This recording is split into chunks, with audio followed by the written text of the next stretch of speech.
So Channels Television will today unveil a new programming from our new studios in the city of London. The new weekly show titled Channels Business Global is hosted by Juliana Olayinka, who holds court with a panel of guests whose views, insights and perspectives into key Africa and global issues are invaluable. So before the show tees off at 4:30 p.m. today across all our platforms and online, let me put a few questions to Juliana herself about her debut show. So good morning, Juliana, and welcome to Channels Business Global.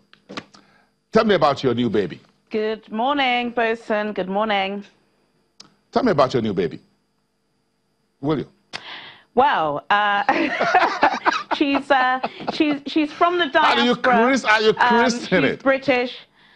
But I must say, look, you know, we're so excited. We've been banging on the chairman's doors for years saying, you know, let the diaspora and friends of Africa have a platform on Channels TV.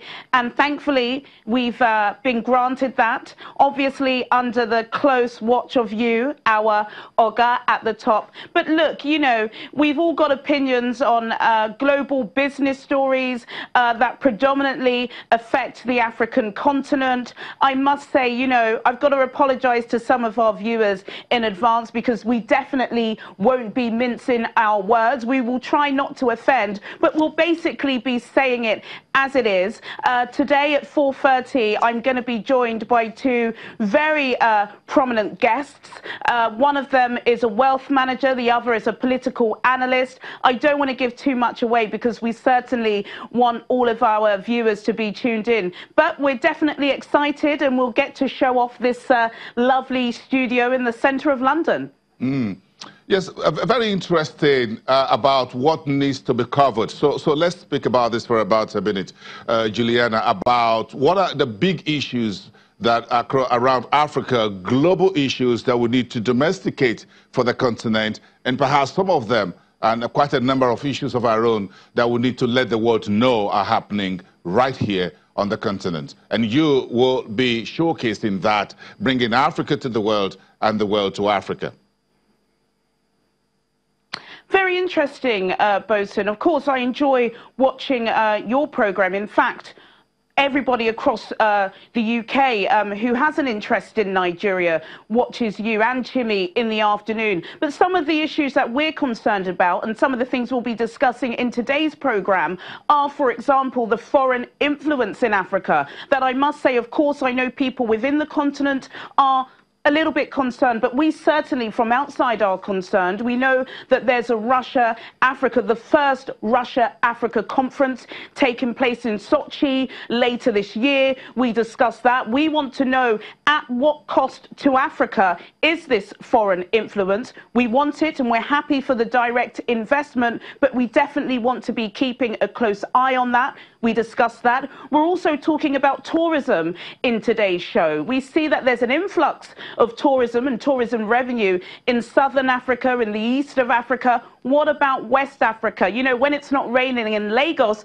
there are certainly some very lovely places to go. I know that Babajide Sanwo-Olu and his deputy governor are doing their very best to promote culture and tourism in Lagos. But we want this to be reflected across the rest of the country. So these are some of the issues that we'll be discussing. And of course, Simon Pusey, my colleague here, will be giving us some updates on British business news. And of course, the buzzword of the moment, Brexit. We'll be giving you updates on that. So very varied, but like I said, you know, no holds barred. We won't be offending, but we'll definitely be telling you exactly how it is. Well, I certainly will. Well, part of what this show, the Channels Global Business is bringing to the table, what you call the perspectives and insight that you try to harvest from those guests, the panels that you'll be talking to on a weekly basis. So the big names behind this show are those guests and the insight they're bringing in here, isn't it? Of course, certainly. And there are a wealth of African analysts, you know, people working within the city. Let's not forget that Nigerians abroad are doing very well. They're very successful and they have an opinion. Not all of them are coming back home, but they're certainly keeping a close eye on what's happening on the continent. I'm sure you've discussed it before on your show, Bosun, that diaspora remittances are much more than foreign aid, and in some countries they're even more than oil revenue and foreign direct investment. So even though you may not be seeing us every holiday and every summer and every Christmas or Easter, we're certainly putting money into the country, and these are the kind of people that we'll be having on the show. We're also going to have some friends of Africa, because of course not every person that's putting money into Africa is African. We've got people that are running some of the FTSE companies that will be visiting us, some of your friends, Bosun, and any visiting guests, like we had the finance minister in here last week. So it will definitely be varied, but everybody that appears on the show will be well informed.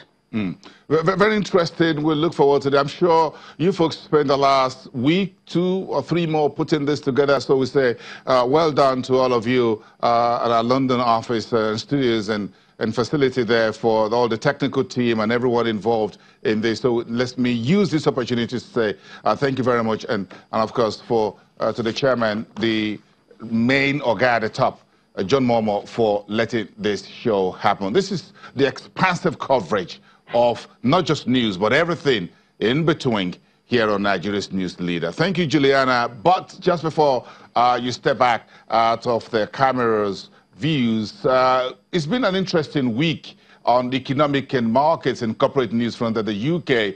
Brexit is rearing its head. Some of the economic numbers for the UK is not really looking good for the week. Then, of course, when we all thought that the trade truce between Washington and Beijing is over, President Trump is tweeting, this time at the EU. Gosh, yes, even before he got to G20, Donald Trump had given an exclusive interview to CNBC where he said that he doesn't trust the EU, which is pretty scary. And we're hoping that, you know, that was just one of Trump's off-the-cuff statements. But I must say the FTSE all-share ended very flat yesterday afternoon. The warnings that Britain could be heading into recession, and of course the fact that the US markets were closed for Independence Day celebrations, didn't inspire traders. This morning it's more of the same, as the FTSE 100 has inched lower by 0.19%. Shares in aviation services firm John Menzies has tumbled 20% in early trading following a profit warning. Now this news comes as bosses said trading across the business has been disappointing, driven by fewer customers sending cargo and cuts in flights. SIG, the building company, also saw its shares drop this morning by 11% after it warned of weaker activity in the construction sector. Very quickly, Bosun, in other news, yesterday I spoke with Chimmy about William Hill's decision to close 700 shops due to the government's crackdown in reducing the maximum stake of fixed odds betting terminals, which are very addictive, from £100 to just £2. But this morning, analysts are saying that these store closures and job cuts may just be the tip of the iceberg for bookmakers. There are predictions that between 2,000 and 3,000 bookies could close out of the UK's 8,500 shops, which will put thousands and thousands of jobs at risk here in the UK. Juliana, you've got a long day, Friday, at TGIF in front of you, but you got a lot of work to do until about 4:35 p.m. I got to let you go at this point. Thank you so much. Thank you, Bosun.